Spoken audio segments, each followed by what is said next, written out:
큰 박수 부탁드립니다.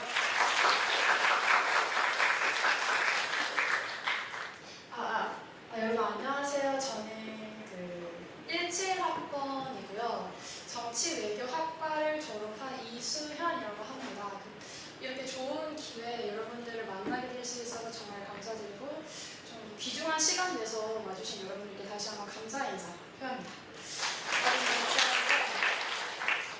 제가 이제 코트라에 대해서 여러분들께 설명을 드리고 제가 어떻게 대학 생활을 했는지 또 어떻게 준비를 했는지 또 여러분들이 이제 궁금하신 부분에 대해서 Q&A 시간을 갖도록 할 건데요.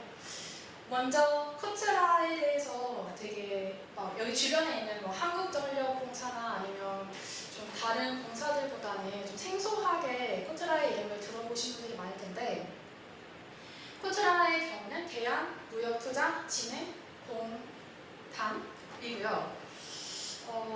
진행을 해보도록 할게요. 우선 구성 같은 경우는요, 코트라 신입사원 채용 절차가 되어 있고요. 이제 대학생활인데 이제 저의 대학생활입니다. 어떻게 생활을 했는지, 또 취업은 어떻게 준비를 했는지 이렇게 두 부분으로 나눠서 구성을 했고요. 세 번째는 Q&A 부분인데 아무래도 오늘은 이 부분에 제일 많은 시간을 할애할 것으로 보여서 혹시 듣다가 궁금한 점 있으면 Q&A 시간에 언제든지 질문해 주시면 감사하겠습니다. 아시는 분들도 있을지 모르겠는데 우선 코트라 신입사원 채용 절차가 있어요. 사실 코트라 신입사원의 경우 뽑는 그 직군이 되게 다양하거든요. 저는 통상직으로 입사를 했고요. 보통 통상직이 이제 제일 많이 뽑기도 하고 이제 가장 어떻게 보면 제네럴한 그런 부분이고 이제 뭐 행정직이라든지 아니면 전문직이라든지 그런 부분으로 뽑는 그 경우도 있습니다. 근데 저는 통상직으로 우선 말씀을 드릴게요. 신입사원의 경우 일반 직렬과 언어 직렬, 이공계 직렬로 작년 기준으로 나눠서 뽑았고요. 보통은 일반 직렬이 제일 많고 언어 직렬 같은 경우에는 보시면 뭐 스페인어, 중국어, 러시아어, 일본어 등등이 있는데 그 연도에 따라서 뽑는 언어가 있고 안 뽑는 언어가 있을 수가 있어요. 그리고 몇 명을 뽑을지도 그 연도에 따라서 다릅니다. 이공계 직렬 같은 경우에는 사실 18년도에 있었다가 이제 19년도, 20년도에는 없어질 거예요. 그러다가 21년에 갑자기 공고가 생겼거든요. 그래서 취업도 어떻게 보면 운치기산이라는 말이 있듯이 이제 이공계 부분 같은 경우는 그동안 없었기 때문에 일반 직렬보다는 그 절대적인 양으로 그 경쟁률이 조금은 낮았거든요. 그래서 항상 준비를 하시면 기회를 잡을 수 있을 겁니다. 그리고 시험 같은 경우는 1차 시험, 2차 시험, 3차 시험, 4차 시험이라고 표현을 할게요. 이렇게 나눠져 있고요. 그 서류 같은 경우는 서류에서 몇 명을 거르는 게 아니라 서류를 무조건 내면 모두 다 논술을 볼 기회를 줍니다. 적격, 부적격인가? 그렇게 되고요. 그 다음에는 인적성 검사를 치고 그 다음에는 1차 면접, 2차 면접을 치는데 제가 생각했을 때 가장 중요한 부분은 이 1차 시험 논술 부분입니다. 1차 시험 같은 경우는 필수 과목과 선택 과목이 있는데요. 필수 과목은 영어고 이거는 대부분 토익으로 대체를 하시고요. 그 다음에는 경제 논술을 치십니다. 그리고 선택 과목 같은 경우는 일반 계열이랑 어분 계열로 나눠서 보시는데요. 일반 계열 같은 경우는 우선 저는 일반 계열이고요. 직무 역량 평가라는 보고서를 작성을 해야 합니다. 그리고 어문 계열 분들은 쓰기 능력 평가인데요. 중국어, 러시아어, 스페인어 등등 해가지고 제가 듣기로는 기업에서 이메일을 가져다 주시면 그거를 번역하는 거를 쓰는 거라고 들었거든요. 그래서 언어 부분 같은 경우는 되게 그 언어에 능숙한 분들이 많이 보시는 것 같더라고요. 여기에서 제가 좀 이렇게만 말씀드리면 잘 안 와닿을 수도 있으니까 이 경제 논술이랑 이제 보고서 부분을 어떤 식으로 작성을 했는지를 제가 아주 살짝 보여드릴게요. 이게 경제 논술 부분이고요. 제가 공부하면서 썼던 그 부분인데 그 문제가 질문이 있어요. 질문이 아마도 저기의 질문은 경제 통합의 유형을 비교 설명하고 뭐 효과를 나타내라 이런 문제였을 거예요. 그거를 한 줄, 두 줄짜리 가지 질문이 있는데 이제 그거를 보고 이런 식으로 적어야 됩니다. 이런 식으로 하고 동태적 효과 이런 것도 표 같은 거를 그려서 하시면 좋고요. 또 뭐 무역 전환 효과, 뭐 경제 통합의 동태적 효과, 뭐 효율성 제가 공부한 거라서 콜드 샤워 이벤트 지금 기억이 안 나지만 네 이렇게 해놓습니다. 근데 이런 식으로 B4 용지 정도의 4장에서 5장 분량을 60분 이내에 적는 게 경제 논술이고요. 문제 같은 경우는 3문제 정도 나왔습니다, 작년에. 이런 식으로 적는 거 맛보기 보여드렸어요. 그리고 직무 역량 같은 경우에는 그 기업 같은 경우나 아니면 어떤 경제 현상을 나타내는 기사 같은 거를 한 4-5개나 아니면 보고서를 줍니다. 제가 작년에 받았던 경우는 한 10페이지 정도 분량의 A4였고요. 그거를 보고 외국 효과에 대해서 설명을 하고 또 어떤 가상의 시나리오를 줘가지고 저희가 그 시나리오를 만들어서 어떤 나라의 그 자동차 회사가 뭐 미국에 진출을 하면 어떤 식으로 성공적인 진출을 할 수 있는지 전략을 짜시고 이런 문제가 있었어요. 그런 문제로 한 2-3문제 정도 풀었고요. 직무역량 같은 경우도 이 보고서 같은 경우도 이거는 90분을 줍니다. 왜냐하면 그 A4를 읽고 이해를 한 다음에 그 거기에 있는 내용을 가지고 저희가 적용을 해서 풀어야 되기 때문에 그래서 그것도 A4로 아니 B4로 한 4장에서 5장 정도로 적었던 것 같아요. 여러분 되게 어려울 것 같죠? 근데 이거를 많이 연습하다 보면 다 할 수 있습니다. 그러니까 저는 이거에 대한 그러니까 어떤 거다라는 거를 말씀드리기 위해서 이걸 좀 보여드린 거고요. 네, 이렇게 1차 시험 논술에서 이렇게 이어지는데 대부분 하시는 말씀들이 1차 논술을 잘 보면 굉장히 합격하는 데 유리하다는 말씀을 많이 하시거든요.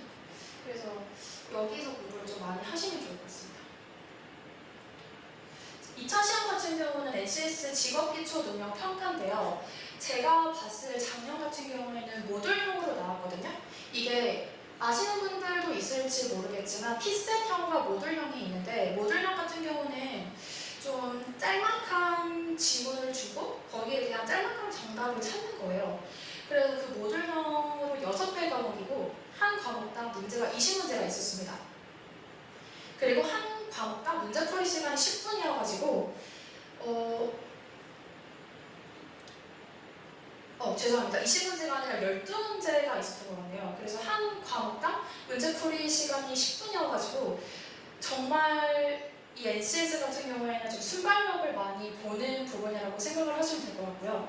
인성검사 같은 경우에는 대략 1000개 정도 되는 문항이 나오고 시간은 넉넉하게 주는데 이 인성검사에서 예상외로 떨어지신 분들이 많더라고요. 그러니까 인성검사에서 제일 중요한 점은 거짓말을 하지 않는 점, 그리고 코트라가 어떤 인재상을 좋아하는지 이해를 하시고 거기에 맞춰서 좀 자신을 만드시는 게 좋을 것 같아요. 뭐 어떤 분들은 좀 뭐 아침에 일어나서 인적성 보기 한 일주일, 2주일 전부터는 코트라가 만약에 외향적인 사람을 좋아한다 그러면 나는 외향적이다. 좀 그걸 보면서 나는 코트라의 인재다. 나는 무역 수출 진영을 좋아한다. 이런 식으로 좀 자기 가스라이팅을 하셨다고 하더라고요. 그런 거를 하셔도 좋을 것 같고요. 네, 12문제인 거고요. 그 다음에 면접을 말씀을 드릴게요. 면접을 말씀을 드리면 이때부터 경쟁률이 6대1입니다. 1차 면접까지 왔다 그러면 6명 중에 1명꼴로 합격을 하게 되는 거고요. 1차 면접은 4시간 정도 봤던 것 같아요.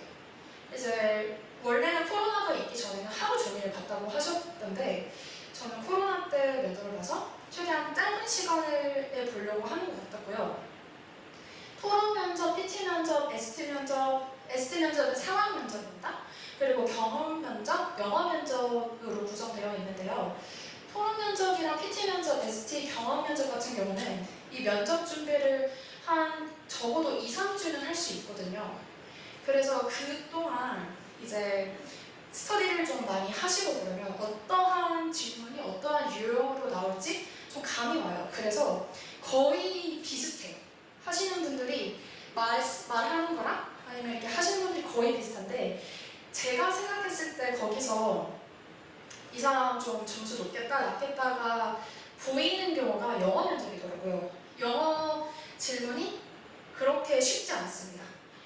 그 취업 성공 스토리에 제가 있거든요. 거기에 좀 구체적인 면접 부분이 있는데 거기 영어 질문을 보면 제가 들어갔던 영어 면접에서 가장 어려운 질문이 그 원어민이 들어오시거든요. 그래서 영어로 다 말씀을 해주시는데 그 요즘 새로운 브랜드들이 MZ 세대를 겨냥해서 뉴 브랜딩을 하고 있는데 이러하게 뉴 브랜딩을 기업들이 하는 이유가 뭐고 이러한 뉴 브랜딩이 가지고 올 드로우백을 말해봐라 라고 하셨거든요. 이건 솔직히 한국어로 말해도 대답해도 굉장히 쉽지 않은 질문인데 영어로 하셔가지고 그분이 벙쪄서 대답 못 하셨어요. 그래서 이러한 좀 영어의 순발력을 기를 수 있게끔 평소에 영어를 하시는 걸 좀 추천드리고요. 우선 토론 면접 같은 경우는 이것도 제가 그냥 맛보기로 토론 문제만 가져왔습니다. 그 사전 자료를 A4 6장 정도 주시고요. 그 내용은 A 에듀 회사 상담원들의 교육을 어떻게 진행해야 하는지에 대해서 토론이었습니다. 이제 네 가지를 저희가 토론을 통해서 결과물을 내야 될 거는 대상, 10대 몇 년 차를 해야 되는지, 들어와서 1년 차 일하신 분들을 해야 되는지, 3년 차를 해야 되는지, 5년 차를 해야 되는지, 그리고 선정 방식, 어떤 교육을 해야 되는지, 또 어떤 방법으로 진행할지 총 4가지를 결정을 해야 되고요. 20분 정도의 개인 준비 시간을 주고 생각을 정리할 수 있는 A4 한 장을 줍니다. 그리고 시간이 끝나면 종이를 걷어가고 토론장에 입실할 때 다시 종이를 돌려줘서 이제 계속 생각을 하다가 18분 정도에까지는 종이에다가 자신의 생각을 다 정리를 해야겠죠? 왜냐면 남은 2분 동안에 그거를 보면서 어떻게 말해야 할지를 이제 정리를 해야 되니까. 그래서 종이를 주고 시간이 끝나면 종이를 다시 걷어가고 토론장에 입실할 때 종이를 다시 돌려줍니다. 토론은 20분 동안 진행되고요.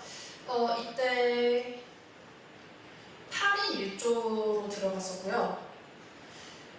사회자가 없는데 그분 중에서 사회 보신다고 말씀하시는 분이 나와서 그것도 전략이 될 수 있어요. 제가 사회 보겠습니다라고 말하는 것도 전략이 될 수 있고요. 끝나기 5분 전에 시간을 알려주고 앞에 면접관 분들은 한 6분 정도 계셨습니다.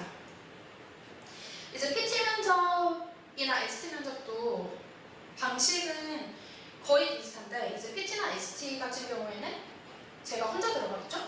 이것도 A4를 주시고 똑같습니다. 20분 동안 개인 준비 시간 주고 생각 정리할 수 있는 종이 한 장을 주고 또 걷어가고 그 들어가기 바로 직전에 종이를 나눠줍니다. 그래서 면접 같은 경우는 물론 모든 것들이 그러겠지만 철저한 준비와 스터디원들과의 그 잘 연습하는 게 진짜 필요한 것 같아요. 그리고 정보를 잘 얻는 것도 굉장히 중요한 것 같습니다. 경험 면접 같은 경우는 그 ST 면접 끝에 한 2-3 질문 정도 더 하시는데요. 이거 같은 경우에는 이제 제가 받은 경험 면접은 남한테 절실하게 부탁을 해본 경험이 있나 아니면 내가 남의 절실한 부탁을 받아본 경험이 있나 근데 거절한 경험이 있나였습니다. 그런 것들은 이제 지원을 줘도 괜찮겠지만 그러면 티가 날 수도 있으니까 평소에 그런 생각들을 좀 많이 하시고 다양한 경험들을 해보시면 좋겠죠. 2차 면접은 임원들과 진행을 하는데요. 부사장님도 계시고 이제 저희 회사 각 본부의 이사님들이 들어오십니다. 그래서 9명이 한 조로 들어가고요. 이제 2차 면접까지 왔다 그러면 경쟁률이 4대1인데요. 내가 옆에 있는 3명을 3명보다 잘해야지 뽑히는 거니까 좀 긴장감도 들고 그럽니다. 20-30분 정도 진행을 하고요. 좀 창의력을 요구로 하는 질문을 많이 받았어요. 근데 분위기 같은 경우는 굉장히 편안했고 영어 질문도 사실 하나 받았거든요. 근데 이제 올해부터는 이제 영어 질문을 하실지 안 하실지는 모르겠지만 여기서도 좀 쉽지 않은 영어 질문을 받았습니다. 여기까지가 이제 코트라 신입사원 채용 절차고요. 좀 더 구체적인 내용 같은 경우는 Q&A 시간에서 좀 말씀드릴 기회가 있을 것 같아요. 이제 대학 생활인데요. 대학생활 편과 취업편을 나눠서 말씀을 드리겠습니다. 근데 외국증 부분은 제가 그 취업 성공 스토리에 굉장히 자세하게 써놔가지고 여기서는 좀 그냥 그 큰 뭉텅이만 우선 말씀을 드리도록 할게요.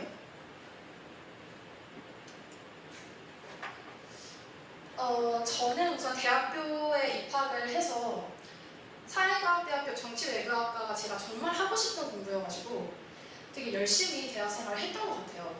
그래서 17년도에 전국 대학생 모의 유엔에 이제 출전을 해서 거기서 제가 얻었던 건 뭐 상을 탔다, 1등을 했다, 2등을 했다 그게 전혀 아니었어요. 거기서 제가 얻었던 건 되게 넓은 세상이 있고 사람들이 되게 똑똑하고 멋지다, 나도 저렇게 되려면 어떻게 해야 되나 이런 그 뭔가 저를 발전시켜야겠다는 필요성을 얻은 것 같아요. 1학년 때 나왔거든요. 그 영어 섹션에 혼자 나왔거든요. 제가 영어 한 마디도 거의 못했습니다. 가서. 그래서 이렇게 하면 안 되겠다. 나도 저렇게 멋진 사람들처럼 되고 싶다라고 느껴서 그때부터 영어 공부를 되게 열심히 하기 시작했고요. 2018년에는 쿠바 봉사활동을 다녀왔거든요. 이거는 지금도 있을지는 모르겠는데 학교에서 교수님이랑 같이 팀을 짜서 해외 봉사를 나가는 프로그램이 있었어요. 그래서 그때 쿠바로 다녀왔고 되게 이것도 정말 값진 경험이었거든요.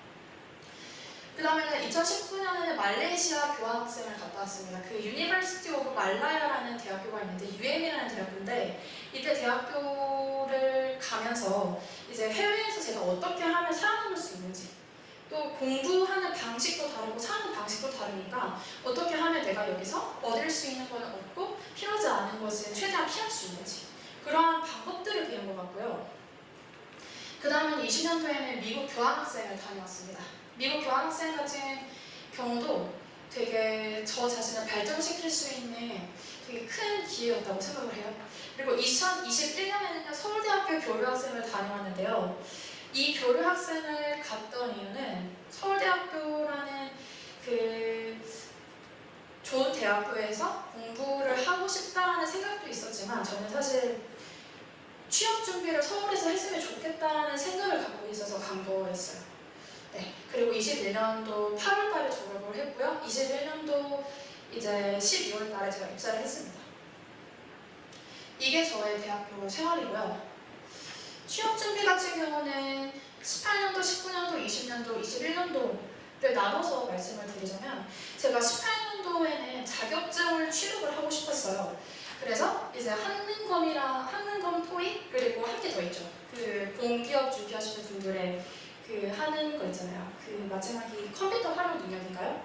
저는 그거를 컴퓨터 활용 능력이 또 떨어져가지고 저는 그거를 취득하지 못했고 이제 한능검이랑 토익이랑 오픽까지는 취득을 했습니다.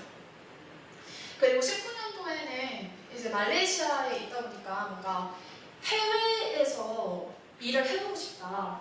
해외에서 한국 기업을 뭔가 소프트하고 아니면 좀 더 뭔가 한국의 무역을 진흥을 하는 그런 일을 해보고 싶다라고 해서 해외 인턴을 알아보기 시작했고요. 이제 20년에는 토익이나 오픽 취득을 하였고 이제 그 해외 인턴을 알아보기 시작하면서 20년도, 19년도에서 20년도 넘어갈 때 뭐가 하나 터졌죠. 코로나가 터져가지고 제가 해외 인턴을 나가려고 좀 계획을 조금 세워놨던 걸 못하게 됐어요. 그래서 그러면 코트라에서 좀 운영하는 해외 인턴을 못하게 됐으니까 코트라에 바로 들어가고 싶다라고 제가 생각을 해서 20년도에는 토익, 오픽을 취득하고 그 다음에 경제 공부를 시작을 했어요. 21년 같은 경우는 재택근무 인턴을 했는데 헤이워드 상공회의소에서 재택근무 인턴을 했고요. 6주 동안 했습니다. 길게 하지 않았고 21년도에는 서울대학교 교류학생을 하면서 서울에서 취업준비, 스터디 같은 것도 하고 정보 같은 것도 많이 얻고 그렇게 했습니다. 제가 제 대학 생활을 설명을 좀 드리면서 가장 많이 드리고 싶은 말씀은 저의 대학 생활은 되게 어떠한 기회든지 보면 그거를 좀 잡으려고 노력을 했던 것 같아요. 남들이 봤을 때 절대 못할 것 같다 아니면 그거를 해봤자 시간 낭비다 이런 것들이 굉장히 많았어요. 근데 저는 그러한 것들에 굴하지 않고 제가 하고 싶으니까, 그리고 이거를 하면 뭔가 한 번밖에 살지 않은 나의 인생인데 내 인생에서 큰 도움이 될 수도 있고, 내가 살아가는데 내 마인드셋이라고 해야 될까요? 나의 시각이나 가치관에 좀 긍정적인 영향을 미칠 수 있을 것 같다라는 그런 도전이나 기회에 무조건 지원을 했던 것 같습니다. 그래서 저는 전남대학교에서 하는 활동들을 굉장히 많이 참여를 했고요. 사실상 거의 전남대학교에서 하는 활동들이 있어요.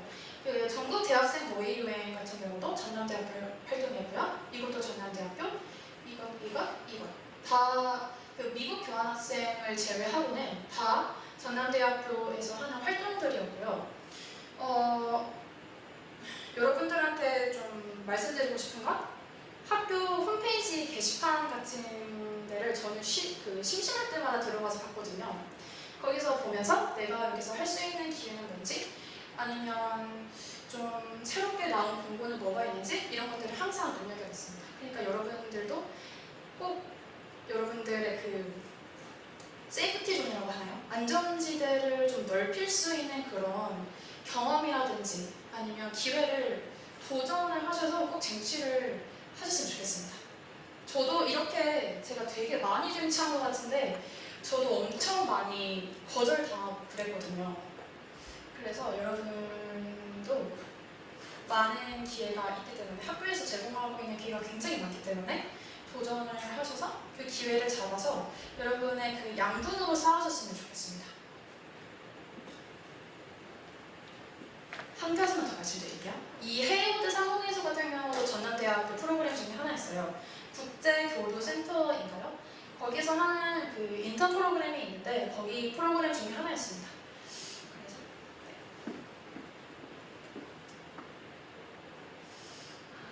이거는 그냥 사진입니다. 이거 쿠바 봉사활동 갔을 때 그 찍었던 사진이고요.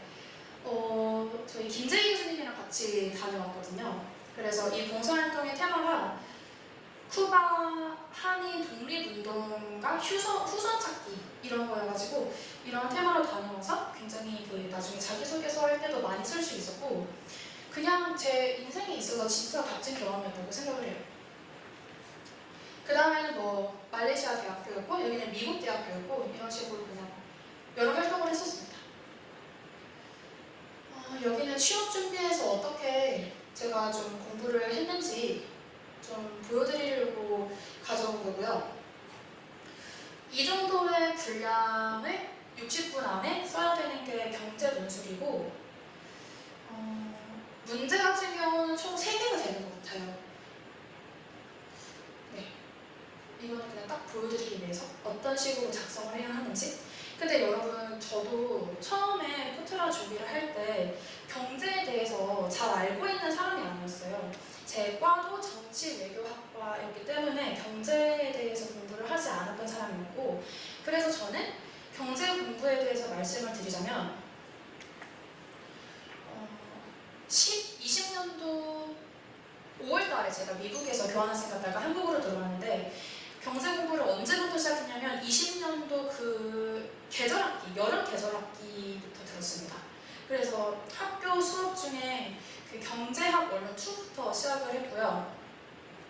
그 다음에 뭐 미시경제학인가요? 미시경제학, 거시경제학을 듣고, 그렇게 20년도 2학기에 끝내고 이제 21년도에 본격적으로 논술 쓰는 공부를 했어요.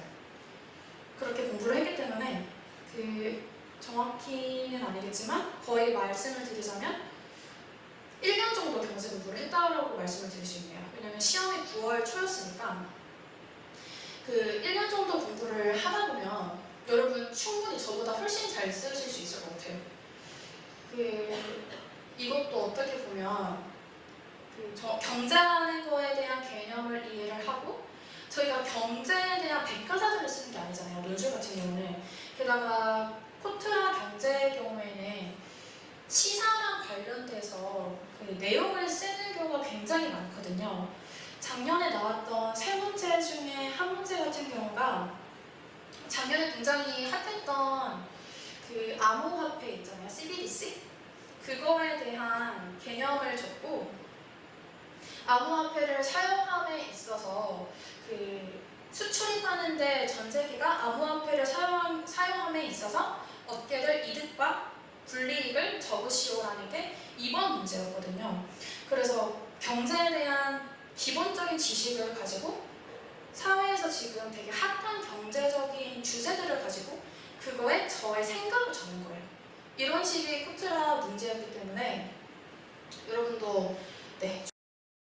네, 그러면 지금부터는 우리 코트라 이수연 동무님께 여러분들이 사전에 해주셨던 질문에 대한 답변을 듣는 시간을 갖도록 하겠습니다. 일단 여러분들 뒤에 있는 화면에 보시면 여러분들이 사전에 구글 설문조사에 작성해 주셨던 사전 질문들이 있습니다. 하나하나씩 한번 살펴보면서 답을 드리도록 하겠습니다. 네. 첫 번째 질문이 언제부터 코트라로 취업 목표를 정했는지, 준비 기간이 어느 정도였고, 입사 후에 삶의 만족도가 어느 정도인지 궁금하다는 질문이 있었습니다. 혹시 답변해 주시겠습니까? 네, 지금 뒤에 있는 글 같은 경우는요, 원래 같이 참석하기로 하셨던 경영대 동무님의 글이라서 이걸 읽어주시면 될 것 같고요. 저는 이제 코트라 같은 경우는 아까 말씀드린 것처럼 말레이시아 교환학생을 갔을 때 거기에 되게 중국 기업이나 일본 기업이 굉장히 많이 들어와 있었는데 한국 기업은 상대적으로 없었거든요. 그래서 한국 기업도 좀 들어와서 이 동남아시아라는 좀 성장하는 시장을 좀 점령했으면 좋겠다. 이런 느낌을 너무 많이 받아서 이런 일을 하는 기업들을 찾아본 결과 코트라가 이런 일을 좀 한다라는 걸 알게 되었고, 그때부터 코트라에 가야겠다라고 마음을 먹었습니다. 그리고 준비 기간은 제가 21년도 11월 말에 합격 통지를 받았고, 준비를 진짜 시작해야겠다라고 마음을 먹은 건 20년도 7월 달부터 준비를 했습니다. 근데 20년도 7월 달은 경제 공부를 하고 토익 점수를 만들었고요. 21년도 3월 달부터 이제 본격적으로 스터디하고 좀 수업도 막 이렇게 열심히 듣고 그렇게 했었습니다. 그 삶의 만족도라는 질문이 있어서 답변하기가 조금 애매하실 수도 있는데, 네. 혹시 질문하신 분께 어떤 삶의 만족도를 물어보는 건지 한번 네. 들어볼까요? 네. 혹시 이 질문하셨던 김민주 학생 오셨어요? 오셨나요? 예. 혹시 그 삶의 만족도, 저희 잠깐 마이크 한 번만 갖다 주실래요? 어떤 삶의 만족도를 말씀하시는 건지 조금만 설명해 주시면 우리 동무님이 더 편하게 답변해 주실 것 같습니다.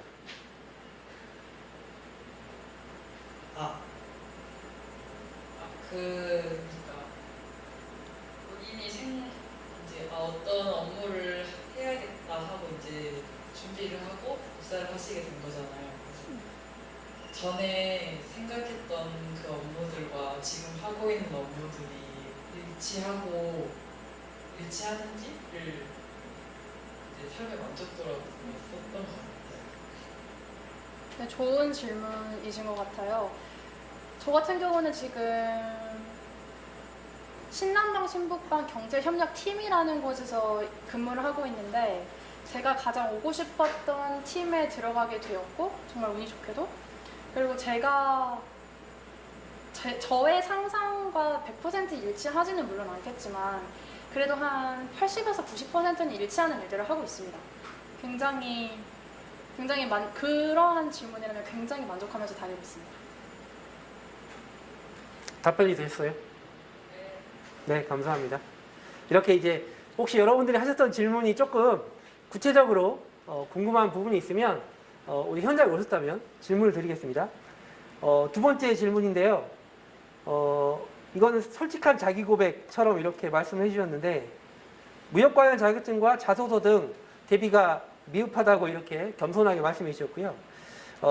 코트라 입사의 최소 요건, 어떤 경력과 자격증이 입사하는 데 도움되는지 궁금합니다 라고 질문 남겨주셨습니다. 답변을 좀 부탁을 드리겠습니다. 무역 관련 자격증이나 자소서 같은 경우는 제가 생각했을 때 관련이 별로 그렇게 크지는 않은 것 같아요. 제가 아까 말씀드린 것처럼 정말 중요한 거는 1차 시험이고 그 다음에 중요한 건 이제 3차, 4차, 2차를 합격했다라는 가정 아래서 3차, 4차 때 자기 자신을 얼마나 진실되게 보여줄 수 있는지의 그 능력인 것 같습니다.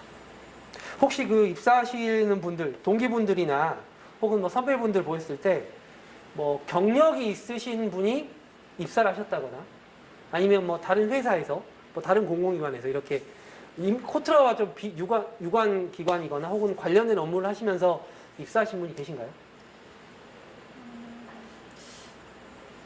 한 30, 40%가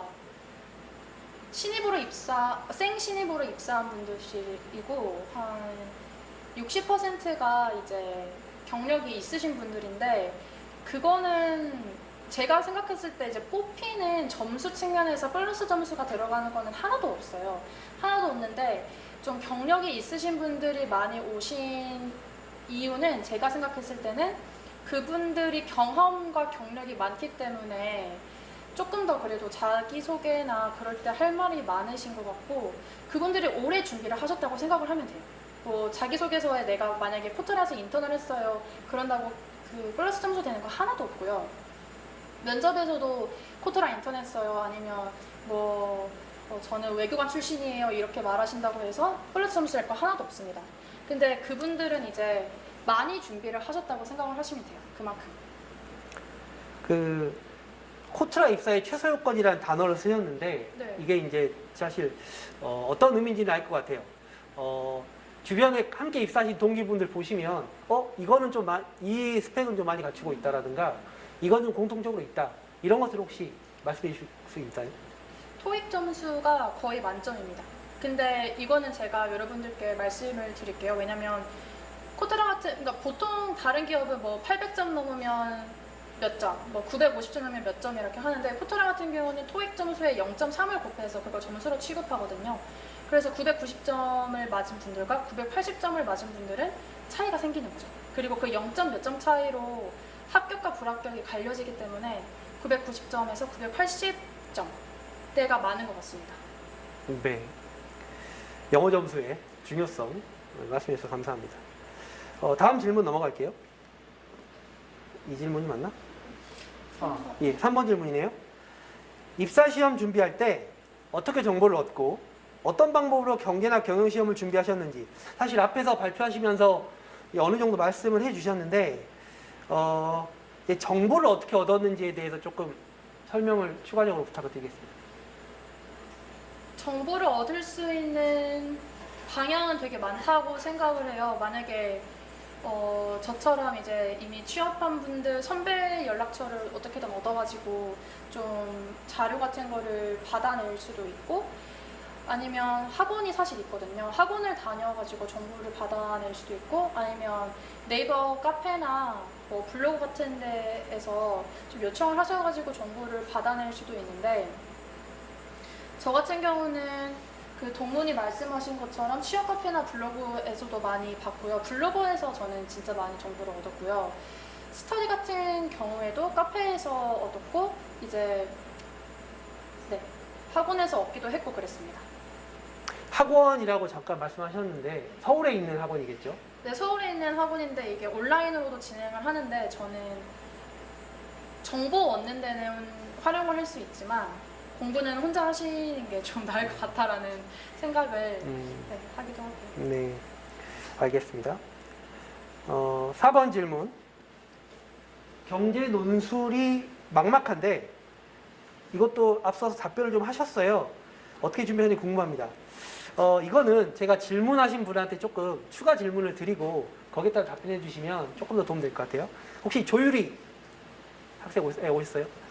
본인이 가장 막막한 부분은 혹시 어떤 부분이신지 지금 현재 시점에서 아니면 앞서서 이제 뭐 간략하게 경제논술 준비대에서 우리 동문이 말씀해 주셨는데 뭐 들어보시니까 그럼에도 불구하고 막막한 부분 이거를 듣기 전에는 경제 논술이 가장 막막하다고 생각을 했었는데 듣고 나서는 이제 면접이 더 눈에 들어오는데 이게 사실 과정이 엄청 많잖아요. 그래가지고 아직 이게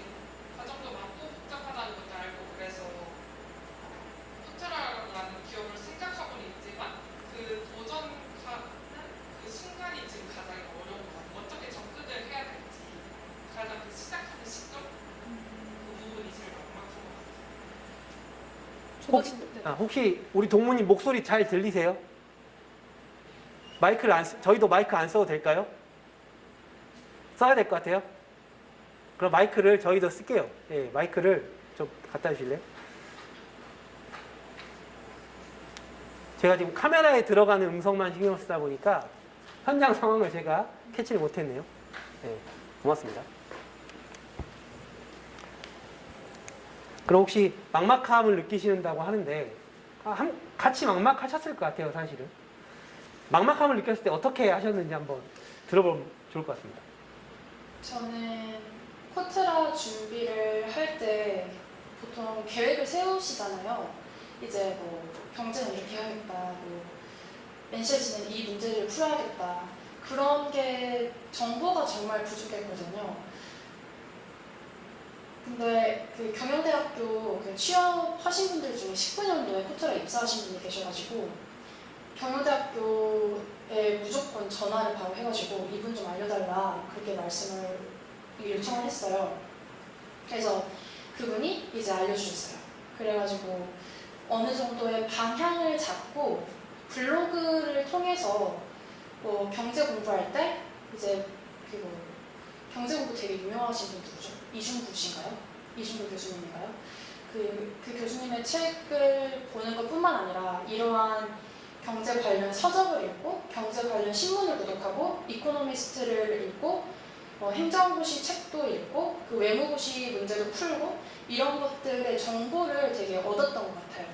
그래서 그런 것들을 처음에는 무조건 따라하고 그 다음에는 저만의 루틴을 만들어가지고 공부를 시작을 했고 사실 코트라라는 그 기업이 처음에 접근하기가 굉장히 어려워요. 처음에 그 허들만 근데 넘으시면 나머지는 좀 어떻게 보면 반복이니까 이제 공부를 하는 것도 이제 뭐를 공부하면 되는지를 알면 그 다음부터는 내가 얼마나 노력을 하고 내 실력을 얼마나 키우는 게 문제니까 그 허들을 조금 넘는데 좀 그것만 극복을 하시면 괜찮을 것 같아요. 이제 여러분 그 올해 그 전남대학교에서 좀 많이 들어왔거든요. 그 작년이라고 말해야 될까요? 그 뒤를 이어서 꼭 올해 들어오세요. 이거 제 요구합니다. 들어오세요, 여러분. 네, 꼭 그랬으면 좋겠습니다. 우리 저기 서포터 좀 죄송한데 제가 계속 왔다 갔다 하게 만들었는데 그냥 앉아 계세요. 네. 제가 지금부터는 현명한 방법으로 질문을 듣고 답변을 드리겠습니다. 5번째 질문 넘어가겠습니다. 워라밸 중요하죠. 네, 코트라에 들어가는 라이프 밸런스가 잘 유지되고 계신지, 입사 후에 이런 부분이 부족해서 업무하시는데 힘이 들었다고 생각하시는 부분이 있는지. 이거는 부서 바이 부서입니다.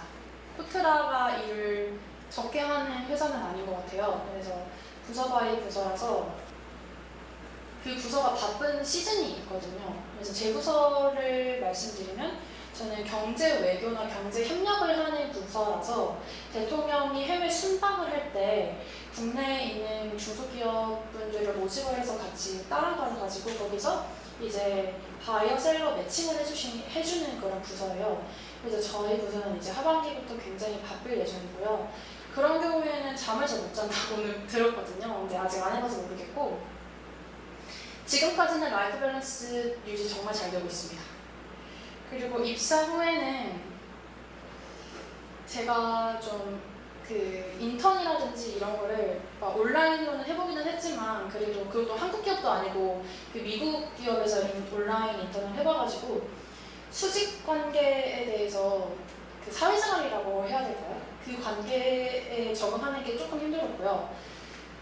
그 일을 하는 데 있어서 일에 익숙하지 않아서 그 제가 생각한 것만큼 결과물이 나오지 않는 거에 대한 좌절감이라든지 아니면 일을 잘 못했을 때 어떻게 이거를 극복해야 하는지에 대해서 그때 좀 힘들었던 것 같습니다. 네. 저는 마이크 안 쓸게요. 네. 경제 논술 스터디를 어떻게 준비했는지 물어보시는 분이 계셨는데 아까 혹시 학원에서 스터디를 뭐 찾으시거나 하신 건 아니죠?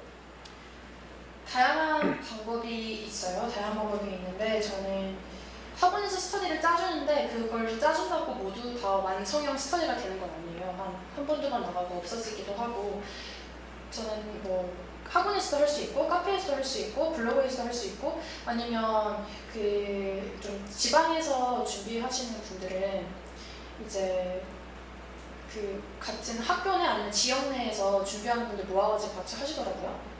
그래서 그 경제 논술을 그 스터디를 여러분들이 직접 꾸려봐도 괜찮을 것 같아요. 왜냐면 소스 같은 경우는 자료 같은 경우는 이제 선배들이 있으니까 요청하면 네, 얼마든지 주실 것 같습니다.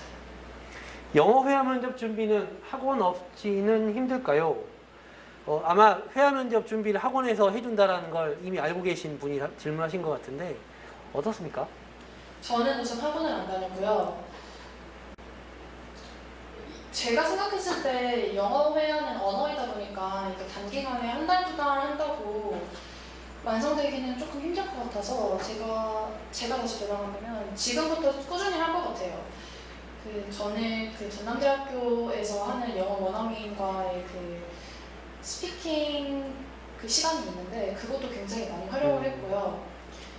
그 전화영어 같은 경우도 하시는 분들 많고 네, 혼자 꾸준히 연습을 하시고 이 영어 회화 면접 같은 경우는 이것도 자료 같은 경우가 있거든요. 그래서 그거를 받아서 거기에 자신만의 답변을 만들고 다른 사람들과 스터디하면서 잘하는 분이 스터디에 있을 수 있잖아요. 잘하는 분이 계시면 그 사람 걸 제 걸로 빨리 만들고 아니면 자기가 녹음을 스스로 해봐가지고 그 동영상 같은 거 찍어가지고 자신의 부족한 점이 보이면 그거를 빨리 고치는 연습을 하시는 게 좋을 것 같아요.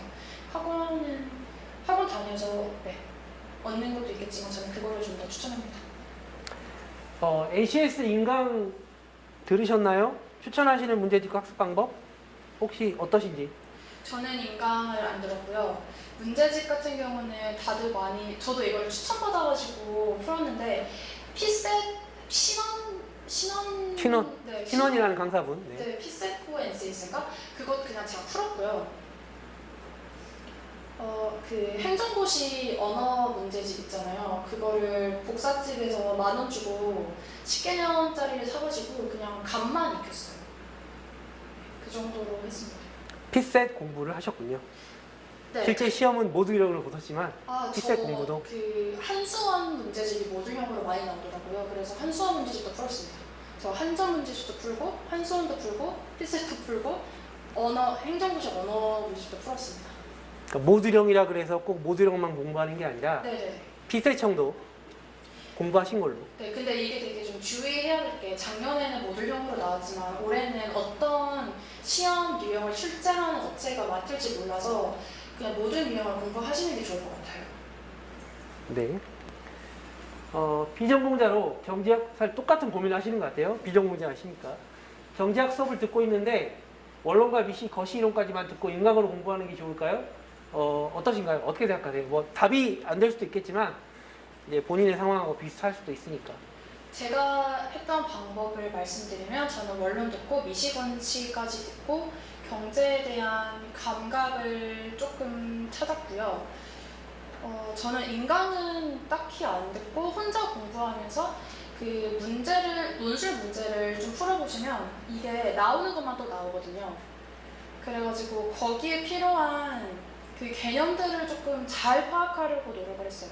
제가 스스로 그 개념서를 그냥 간단하게 만들었고요. 그리고 그 많은 분들은 그 5급 경제 인강을 많이 들으시더라고요. 되게 유명하신 분 계시던데 그분 거 황종규 씨인가? 그분 거 많이 듣고 저는 그 유튜브에 그 경제 강의 치면 되게 공짜로 볼 수 있는 그런 것들 있거든요. 그런 것들도 되게 많이 들었고 저는 그러니까 경제에 대한 기본적인 개념을 한번 쑥 순환을 시켰고 문제를 풀면서 그 순환을 한 번 하고 2번 그냥 계속 혼자 하면서 문제를 풀면서 제가 부족한 개념들을 계속 공부를 했어요. 대외 활동이 큰 도움이 될까요? 아마 이 질문은 그냥 제가 추측컨대 꼭 대외 활동을 해야 되는지, 왜냐면 거기 신경 쓰는 거 말고도 할 게 많으니까. 그리고 이제 대외 활동을 한다는 게 또 상당한 시간과 노력과 이런 걸 또 투자해야 되기 때문에 해주신 질문이라고 생각이 드는데, 이제 본인께서는 일단은 앞서 설명해 주셨던 그런 대외 활동들을 하셨는데, 혹시, 이거 그 외에 혹시 주변에 뭐 동기분들이나 이런 분들이 좀 추천을 하셨거나 아니면은 뭐 눈에 띄는 대외 활동 이런 게 있었나요? 제 동기분들 중에서 대부분 교환학생으로 좀 다녀오신 것 같은데 이게 필수는 아니라고 생각하고요. 만약에 저학년이시면 1, 2, 3학년 초반까지시면 대외활동을 활발하게 하시는 게 그러니까 인생의 코트라가 전부가 아니잖아요. 여러분의 인생을 살펴보는 거니까 대외활동을 하면 인생의 양분이 많아지는 거거든요. 저라는 사람을 키우는데 흙의 양분이 많으면 좀 더 이렇게 잘할 수 있잖아요. 대외활동은 양분이니까 대외활동을 저는 추천을 드립니다. 꼭 이 기업이 아니더라도 여러분의 인생에 있어서 좀 인생을 다채롭게 만들 수 있기 때문에 큰 도움이 그러니까 면접 같은 경우에서 말할 게 좀 더 많겠죠? 그리고 그 양분이 쌓이면 나라는 사람이 좀 더 예쁘게 피어나는 게 다른 사람들 눈에도 보이겠죠? 하지만 대외 활동을 엄청나게 많이 하거나 이게 꼭 필요한 건 아닌 것 같습니다. 네. 그러니까 우선순위를 정하실 때 대외 활동부터 라기보다는 대외 활동이 뭐 꼭 1순위가 되는 건 아니지만 여러분들 뭐 지금 현재 상황이 조금 학년이 낮으시거나 충분히 시간적 여유가 있으시다면 대외 활동을 하시는 걸 추천하시고 있습니다. 통상직 독일어를 희망하고 계십니다. 해외 거주 경험이 없다면 불리할까요? 그러니까 거주 경험 없이 그냥 뭐 해당 언어에 대한 숙련도가 높으면 어떠냐, 이런 질문을 조금 해주시는 것 같아요. 제 생각인데 해외 거주 경험이 있다고 해서 그 언어를 완전히 잘하는 것도 아니고 없다고 해서 완전히 못하는 것도 아니니까 이거는 해외 거주 경험이 없으면 불리한 건 아닌 것 같아요. 근데 이제 해외 거주 경험의 유무를 떠나서 그 언어를 좀 잘 하시는 사람이 좀 유리하겠죠? 거주 경험, 그러니까 뭐 어학연수가 됐든 아니면 교환학생이 됐든 그런 거주 경험보다는 실제로 언어를 얼마나 잘 사용하느냐 이런 부분들이 포인트가 더 높다는 말씀해 주셨습니다. 비슷한 질문이었어요. 통상직이 해외 거주 출신이 많은가요? 뭐 이거는 사실 그냥 뭐 10명, 뭐 100명이면 몇 퍼센트 정도다 이렇게 답을 해주시면 확실히 이해하실 것 같은데, 해외 거주 출신 제가 지금 생각나면 저는 이게 해외 대학교 나오신 분들을 기점으로 말씀드리면 60명 중에 4분 정도 계신 것 같습니다. 네, 답이 되셨길 바랍니다. 해외 거주 경험에 대해서 답이 됐길 바라겠고요. 면접 분위기와 어떤 질문을 그 전에 죄송합니다. 다른 질문이 있었네요. 네. 통상직 취업이나 업무를 수행하기 위해서 필요한 자격증, 코트라 취업에 도움이 될 만한 자격증이 있다면 궁금하다라고 질문해 주셨는데, 이거는 그 채용 전형에서 가점 주는 걸 물어보시는 것 같지는 않고요. 실제 이제 업무를 수행하는 과정에서 도움이 될 만한 자격증을 물어보시는 것 같아요. 업무에서 도움을 얻을 수 있는 자격증은 컴퓨터 활용 능력이나 엑셀이겠죠? 그리고 요즘에 DX가 엄청 중요해가지고 그 디지털 전환에 대한 자격증이 있으시면 들어와서 좀 잘 적응하실 수 있을 것 같아요. 디지털 전환에 관한 자격증, DX라고 아까 네, 저희 회사에서는 DX라고 하거든요. 혹시 자격증이 ADSP인가? 그게 있기는 한데 네, 잘 이름이 기억이 안 나네요. 네, 그거 따는 게 이제 뭐 거의 의무가 되어간다 이런 식으로 말들이 돌기는 도는데 네. 저도 처음 듣는 자격증이라 뭐라고 바로 답변을 못 드리겠네요. 네, 한번 여러분들 찾아보시기 바랍니다. 잠시만요. 이 질문이 있었는데 중간에 빠진 것 같아서 면접 분위기에 어떤 질문하는지 궁금하다. 이거 아까 답변을 해 주셔서 넘어가도 될까요? 김성민 학생 오셨어요? 혹시? 김성민 학생? 오셨어요? 넘어가면 혹시 서운하실 수도 있으니까 앞에서 이제 질문에 대해서 말씀해 주셨잖아요. 혹시 그 정도로 충분한지 아니면은 조금 더 듣고 싶은 얘기가 있는지. 아, 그래요? 고맙습니다. 이거 넘어가도록 하겠습니다.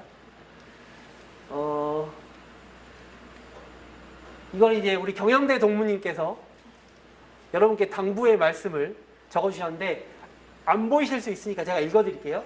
마이크. 현재 팀 사업 진행으로 부득이하게 오프라인으로 참여하지 못하여 아쉬운 마음이 큽니다. 대답해주 코트라 입사를 절실하게 희망하시는 분들에게 조금이나마 도움이 되었으면 합니다. 코트라 입사 준비는 정말 쉽지 않은 여정인 것 같습니다. 1년에 한 번, 긴 채용 단계, 높은 수준의 경제학 공부 등 준비해야 하는 것들이 한두 가지가 아닙니다. 하지만 그럼에도 불구하고 해내시는 분들과 아닌 분들의 차이는 꾸준함이라고 생각합니다. 길고 지칠 수 있는 여정이지만 하루하루를 얼마나 밀도 있게 보내시고 간절하게 보내시는지에 따라 그 차이들이 보여 마지막에 빛나는 것 같습니다. 후배님들에게 항상 응원드리며 내년에 꼭 회사에서 만나기를 고대하겠습니다. 감사합니다. 네, 이렇게 답변해 주셨습니다. 현재 3학년 재학 중인데요. 3학년과 4학년 시기별로 무엇을 꼭 준비해야 하는지, 이거는 코트라 입사를 위해서 질문하신 건지 아니면 그냥 일반적인 이제 취업 준비를 하는 부분을 물어보시는 건지 좀 구분을 해야 될 것 같, 답변하기 좀 쉬울 것 같은데, 혹시 신미아 학생 오셨어요? 예. 어떤 쪽이에요? 코트라 입사 쪽이에요? 아니면 그냥 이제 취업 준비하는 쪽에서? 코트라 입사? 둘 다? 어떻게 한번 답변을 해주시겠어요? 네, 둘 다 우선 제가 그러면 답변이 될지는 모르겠지만 한번 답변을 드리자면, 코트라 입사를 좀 생각을 하시면 사실 뭐 빨리 입사를 한다고 그게 정답이 있는 것도 아니더라고요. 그래서 3학년 때는 최대한 좀 인턴이라든지 아니면 좀 경험을 많이 하셨으면 좋겠어요.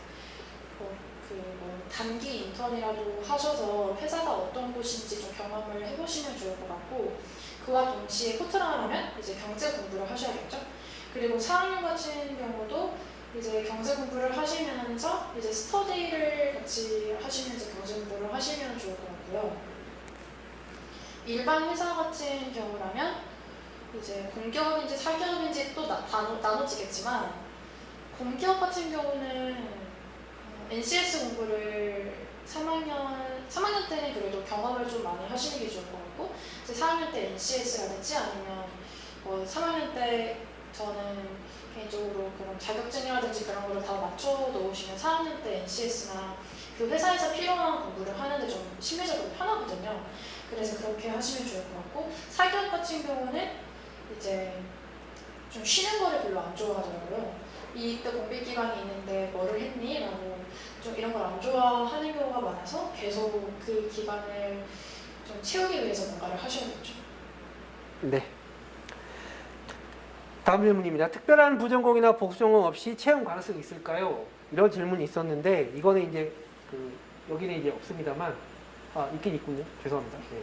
특별한 심조건은 있습니다. 특별한 복수전공, 부전공이 없어도 채용이 가능하냐? 일단 본인의 사례는 어떠신가요?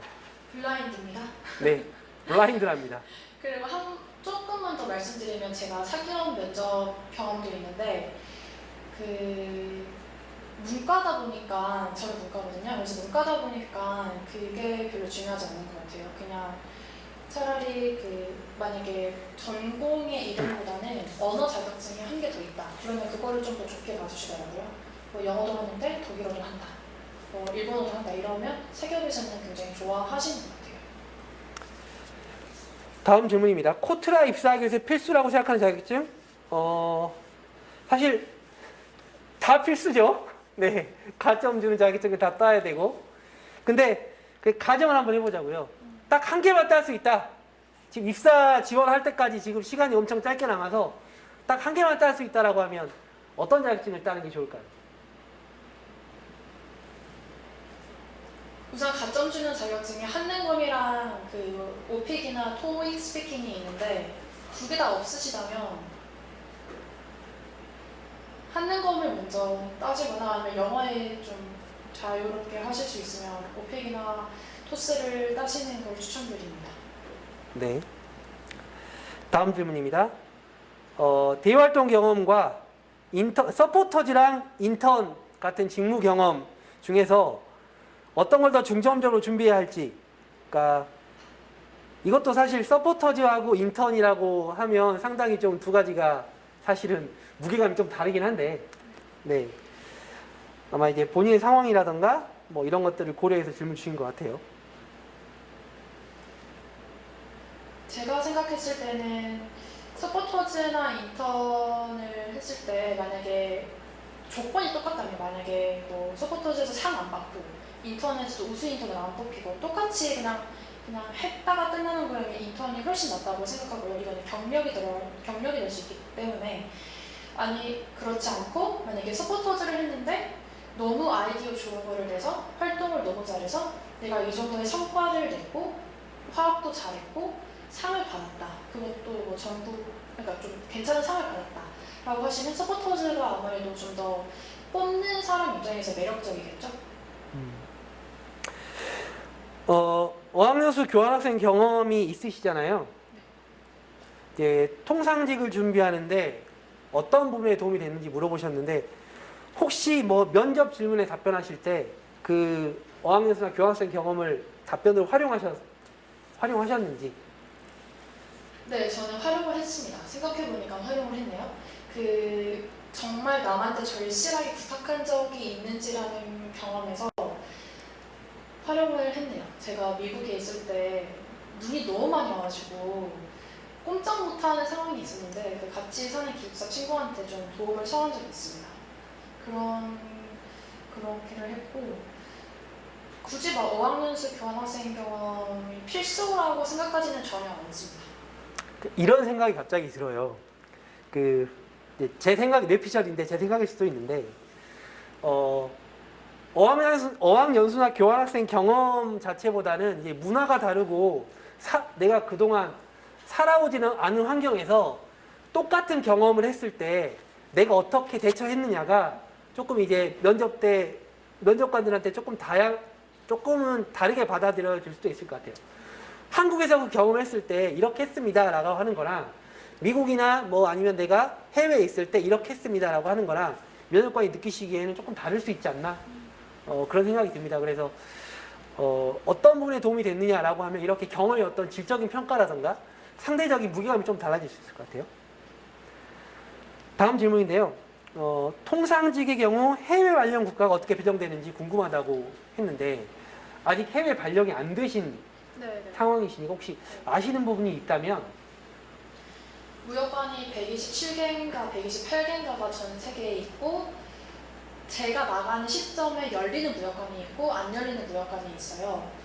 열리는 무역관 중에서 5개의 순위를 쓸 수가 있고 거기서 이제 제가 가야 될 곳이 운명적으로 정해지는 걸로 알고 있습니다. 5개를 선택할 수 있는데 순위를 매기나요? 1순위부터? 네, 1, 2, 3, 4, 5인데 이제 거기서 제가 쓴 곳을 갈 수도 있고 안 쓴 곳을 갈 수도 있는데 그거는 운명이죠. 하늘의 운명. 네. 자소서는 취업성공 스터디에 이미 공개가 돼 있으니까 그걸 이제 확인하시면 될 것 같고요. 경제 논술 부분 이거는 앞서 설명을 여러 차례 하셨는데 최근 이슈를 조금 이론과 접목시켜서 바라보는 시각이 필요하다고 말씀을 해주셨는데 그러면 혹시 여기 신문 스크랩이나 뉴스 스크랩 같은 걸 따로 하셨나요 혹시? 저는 신문을 구독을 해가지고 한 1년 정도를 받고 매일 아침마다 신문을 거의 보통 이렇게 하세요. 매일 아침마다 일어나자마자 신문을 받고요. 그 신문을 또 올려주는 취업방이 있거든요. 거기 어떻게 들어가가지고 아침마다 그 경제 신문 스크랩을 했고 그 좀 괜찮은 부분이 있으면 따로 또 잘라가지고 직접 종이에 오리기도 했고 그 내용을 읽기만 한 게 아니라 신문에 그 개념이 나오거든요. 막 스노우볼 효과라든지 테이프 텐트럼 이런 게 나오면 그거를 찾아봐가지고 혼자 정리하고 그렇게 했습니다. 그래서 신문으로는. 그리고 좀 더 말씀드리면 그 문제를 좀 찾아봐가지고 한 10개년 문제라고 해야 될까요? 5개년 문제라고 해야 될까요? 그것들을 다 풀어봤어요. 거의 외우다시피 다 풀어봤고 실제로 작년에 나왔던 문제 중에서 한 문제는 이제 17년도에 나왔던 문제가 똑같이 하나가 나오기도 했거든요. 그래서 그렇게 공부를 하시면 될 것 같습니다. 네. 코트라라는 회사를 다니면서 힘든 것이 있다면 어떤 게 있는지 물어보시는데 아직 많이 힘든 걸 못 느끼시나요? 어떠신가요? 지금 현재 시점에서 네 그러면 힘든 거 한 가지.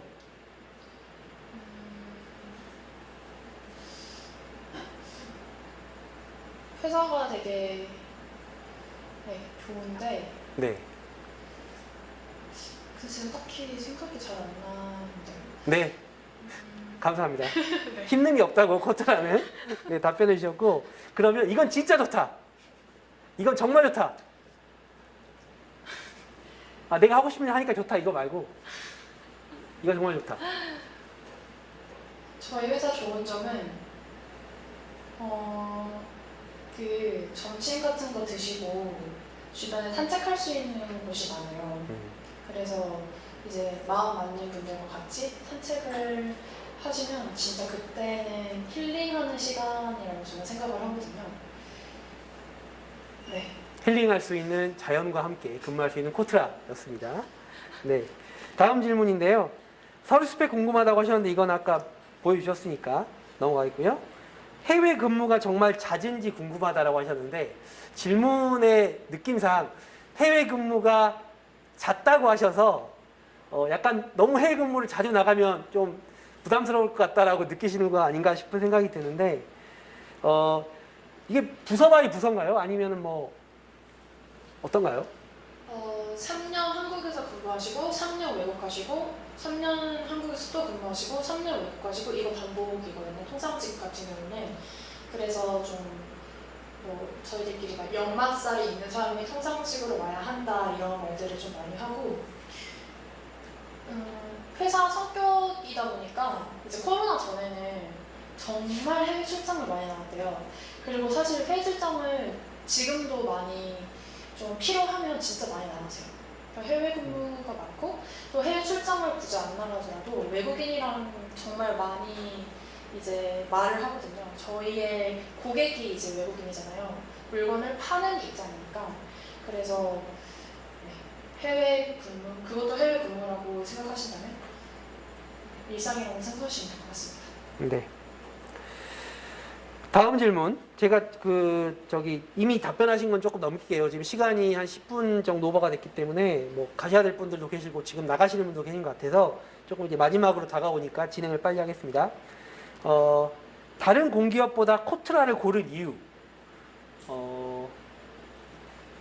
다른 공공기업 혹시 입사 지원하신 데가 있으신가요? 저는 서류 쓴 데 말씀드리면 한전도 썼었고 AT 썼었고 코트라 썼었습니다. 공기업에서는.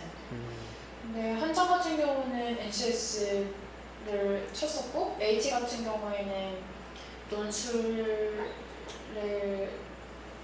쳐야 되는데 그냥 뭔가 코트라 붙을 것 같아서 안 갔거든요. 근데 코트라를 했는데 코트라를 고른 이유는 제가 하고 싶은 일이었어요. 뭔가 인생은 아까도 말씀드렸지만 한 번 사는 인생인데 내가 하고 싶은 일을 하고 싶다라고 생각이 들어서 코트라를 해야겠다라고 생각을 했습니다. 네. 코트라 입사를 준비하는 사람이 가장 먼저 해야 될 일. 질문이 굉장히 어려운데 가장 먼저 해야 될 일. 공부 계획을 제대로 짜시면 될 것 같습니다. 여기서 공부는 뭐 경제나 이런 쪽 전공 공부를 말씀하신 거겠죠? 네, 계획을 짜려면 그걸 어떻게 공부를 해야 되는지 정보가 필요하겠죠? 정보를 얻으셔야 될 거고 정보를 얻고 나서는 자기 자신의 위치를 파악을 하셔야 될 것 같아요. 이 회사 들어가면 어느 정도가 필요한 것 같은데 나는 이 정도에 있으니까 이러한 점들을 공부를 해야겠다라고 생각하시면 될 것 같고요. 아까 제가 토익만 거의 만점이다 이렇게 말씀을 드렸는데 사실 평균은 한 950 정도, 960 정도인 것 같고 이게 고고 익선이라고 말을 많이 하거든요. 저희들끼리 높으면 높을수록 좋다 이지 무조건 990 맞은 사람들만 가는 데는 아니다 라고 말씀을 드리고 싶습니다. 네. 아까 코트라에서 어떤 일 하시는지 말씀해 주셨으니까 넘어가겠고요. 이 질문은 되게 답변하기 힘드실 수도 있는데 다른 직장에 비해 연봉이 높은지도 알려주시면 감사하겠습니다. 입사 지원을 고려하셨던 한전이나 AT하고 비교하셔도 되고요. 아니면은 네, 괜찮습니다. 얼마든지 편하게 말씀해 AT를 주세요. 몰라가지고요. 그 코트라 연봉 치면 인터넷 네이버에 나오거든요. 그 정도 받고 한전이 좀 더 높은 걸로 알고 있어요. 한전은 아무래도 직접 전기를 생산해서 판매를 해서 수익이 있는 구조니까 높은 걸로 알고 있고, 이제 저희는 그냥 중소기업들의 해외 진출을 도와드리는 그런 입장이니까 저희가 수익을 창출해낼 수 있는 구조가 아니거든요. 그래서 이게 공공기관이 또 이렇게 나뉘는데 저희 같은 경우는 네이버 치시면 다 나옵니다. 제가 이 질문 들으니까 딱 한 가지 궁금한 게 있는데 해외에 파견을 3년을 가잖아요. 왔다 갔다 하는데 그때도 똑같나요, 연봉이? 아니면은 조금 더 플러스 되거나 수당 같은 게 있나요? 네, 생명수당이 나오고요. 생명수당이요? 국가마다 달라가지고 네. 이제 사우디아라비아나 아랍권 국가 같은 경우는 테러의 위험 때문에 조금 위험할 수도 있잖아요. 이제 그럴 경우에는 이분이 그래도 3년 동안 국가를 위해서 이제 운명적으로 그 나라에 가게 됐는데 그럴 경우에는 생명수당을 좀 챙겨주십니다. 네, 그 얘기를 듣고 보니까 나는 어떤 나라가 좋아, 그 나라에서 근무하고 싶어 라고 해서 코트라를 가시는 게 아니고 사실은 어디 갈지 모르니까 정말 세계 시장에서 한국의 기업들을 지원하고 한국의 어떤 수출입을 지원하는 그런 역할을 하고 싶다 하시는 분들이 코트라를 선택하셔야 조금 더 마음 편하지 않을까 라는 생각이 드네요. 입사하기 위해서 했던 대외활동 종류 물어보셨는데 이것도 아까 답변 드렸고요. 그러면 본인이 입사하실 때 전남대 동문이 몇 분 정도 들어오셨나요? 동문이 꽤 많다고 말씀하셨는데. 저 좀 우리 대학교 너무 자랑스럽게 한번 말씀드릴게요. 저희 12명 비수도권 중에서 4분이 이번에 입사하셨고요. 3분의 2고 33.3333%라서 굉장히 많은 수라고 생각을 해요. 그래서 여러분들도 꼭 원하시는 분들 혹은 이제 지원하시는 분들 중에서 이제 후배분들이 들어오시면 너무 좋겠다라고 생각을 하고 있습니다. 네. 2개 질문 남았습니다. 전공 공부할 때, 이거는 제가 다시 빠뜨린 거라서, 네. 전공 공부할 때 노하우. 이거는 아까 말씀을 좀 많이 해주셨는데 한 가지만. 네. 전공 공부를 제가 이제 경제 논술이라고 말씀을 드리면 무조건 많이 풀어보셔야 될 것 같아요. 제가 시험 보기 2-3달 전부터는 하루에 하나씩 무조건 경제 논술 했어요. 9시에 일어나서 10시까지 경제 논술 무조건 풀고 저 혼자 채점하고 저 혼자 비난하고 이거를 저는 매일매일 했거든요. 이게 진짜 도움이 많이 된 것 같아요. 면접 볼 때 긴장을 많이 하셨을 것 같은데, 그쵸? 혹시 면접 이렇게 참여하셨을 때 긴장을 좀 풀기 위해서 하셨던 게 있나요? 네, 질문은 꿀팁이라고 했는데 사실 꿀팁을 드리기가 어려울 수도 있잖아요. 면접 꿀팁은 너무 고리타분한 말일 수도 있는데 무조건 좀 연습을 좀 많이 하시고 최대한 자신감 있게 말씀을 하는 것도 중요한 것 같아요. 이게 제가 어디서 글을 읽었는데 자신감과 실력을 다른 사람들이 구분하기가 힘들대요. 내가 자신감 있게 말을 하고 떨리지 않게 말을 하면 다른 사람들이 봤을 때는 그거는 나의 실력이라고 믿게 된다고요. 그래서 면접관이 봤을 때 얼마나 많은 사람들을 만나겠어요. 그 안에서 좀 내가 직원으로 일을 할 때 오래 같이 일할 수 있고 좀 신뢰감을 줄 수 있는 직원이라는 거를 짧은 시간 내에 보여줘야 되니까 좀 자신감 있게 그리고 너무 빠르지 않고 또박또박하게 말씀을 하는 것도 좋을 것 같습니다. 네, 마지막 질문입니다. 이 질문을 제일 뒤로 뺀 이유는 정말 여러분들한테 사실 중요한 질문인 것 같아서요.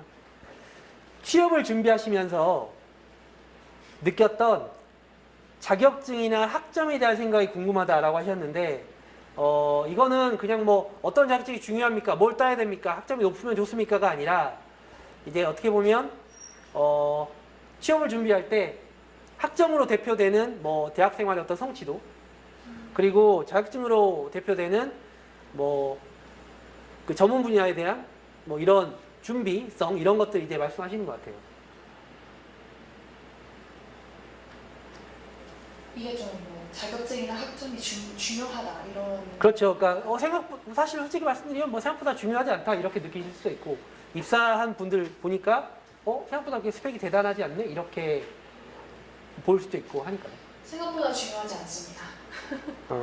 어떤 여러분 코트라나 아니면 다른 기업도 마찬가지일 텐데요. 뭐 무조건 학점 높은 사람 뽑을 거야, 무조건 자격증 많은 사람 뽑을 거야가 아니라 같이 일했을 때 잘 할 수 있는 사람을 뽑는 거라고 생각을 하거든요. 이거는 면접에서 보여줄 수 있고 자기소개서에서 보여줄 수 있는 거고요. 거기까지 코트라 같은 경우는 거기 나를 보여줄 수 있는 곳까지 도달하는 방법이 1차랑 2차를 붙는 거예요. 이제 3, 4차에서는 면접에서 내가 같이 일했을 때 얼만큼 일을 시키고 싶은 사람인지, 아니면 같이 있었을 때 좀 그 공동의 목표잖아요. 회사에서 일어나는 게 공동의 목표를 같이 이뤄나갈 수 있는 사람인지를 보여주는 게 더 중요하지, 내가 4.5 만점이야, 나 완전 똑똑한 사람이야, 이거는 별로 중요하지 않을 것 같습니다. 네. 일단 학점이 블라인드인가요? 아니면은 코트라는 나중에 서류 제출해야 되나요? 기억이 안 나는데 블라인드고 나중에 서류 제출할 때도 안 냈었고 물어보지도 않습니다. 네. 코트라 학점 블라인드입니다. 네.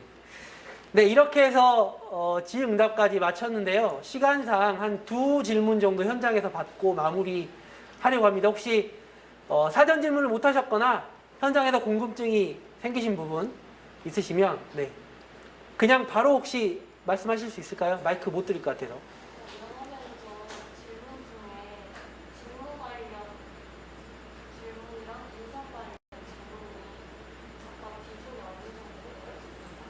영어 면접 말씀이시죠? 제가 질문 들었으니까 그 영어 면접, 실제 영어 면접 할 때 이제 질문 중에서 직무 관련된 영어 질문하고 인성 관련된 영어 질문하고 비중, 뭐 비율이라고 볼 수도 있을까요? 영어 면접에서 어떤 식으로 질문을 하냐면 테마가 있어요. 예를 들어서 꿈에 대한 질문을 하시면 너의 어렸을 때 꿈은 뭐였고 왜 그 꿈을 선택을 했니? 그리고 말을 하면 그러면 그 꿈을 너희 부모님이나 뭐 조부모님은 어떻게 평가를 하셨니? 그리고 또 대답을 하면 그래서 이게 꼬리 질문으로 계속 가시는 거고요.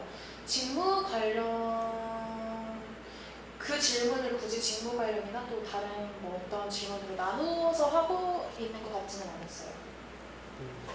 그 대신 질문 난이도가 굉장히 좀 높았다는 점은 유의하시면 좋을 것 같습니다. 네, 그리고 한 분만 더 받겠습니다. 제일 먼저 손 드셔서 조금 다른 분들 들을 수 있게 크게 질문 부탁드립니다. 아까 다른 곳에도 입사 지원을 하셨다고 했는데 다른 곳에서 입사 지원하면서 동시에 공부하기 어렵지 않았는지나 기업마다 필요한 게 조금씩 다른데 시험 중에 코트라 관련된 것만 위주로 공부하고 그냥 입사 지원만 다른 데 하신 건지 아니면 다른 공부를 같이 하신 건지. 일단 질문이 두 가지였는데 첫 번째는 이제 다른 기업하고 같이 입사 지원 하면서 준비하기 어렵지 않았는지였고, 두 번째 질문이 뭐였죠? 둘 다 같이 준비를 했는지 아니면 아. 코트라만 했는지. 코트라 준비할 때 다른 기업도 동시에 하셨는지 아니면 좀 간격을 두고 따로따로 하셨는지 이렇게 질문하였습니다. 답변 부탁드립니다.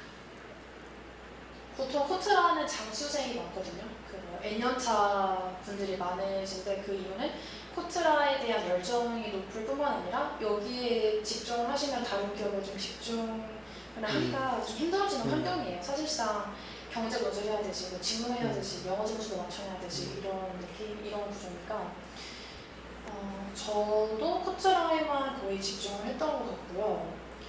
다른 기업 같은 경우는 좀 성격이 비슷한 기업을 약간 했어요. 예를 들어서 무역협회라든지 AT라든지는 똑같이 경제 점수를 보기 때문에, 그리고 영어 점수가 고득점이면 좋기 때문에, 그리고 사기업 같은 경우는 저 상사에 지원을 했습니다. 상사 같은 경우도 좀 결이 비슷하잖아요. 네, 그래서 그랬습니다. 네. 시간이 많았다면 더 많은 분들께 질문을 받을 수 있었을 텐데 죄송합니다. 다음에 또 네, 다음에. 모실 수 있는 기회가 네, 네. 생기면 그때 오늘 여러분께 답변을 못 해드린 질문들이나 이런 것들에 대해서 꼭 답변을 해드리겠습니다. 오늘 1시간 30분가량 긴 시간 동안 여러분에게 코트라 입사에 관한 A부터 Z까지 많은 부분을 알려주시고 또 정보를 주신 우리 이수연 동무님께 큰 박수로 오늘 이 시간 마치도록 하겠습니다. 여러분 감사합니다. 감사합니다.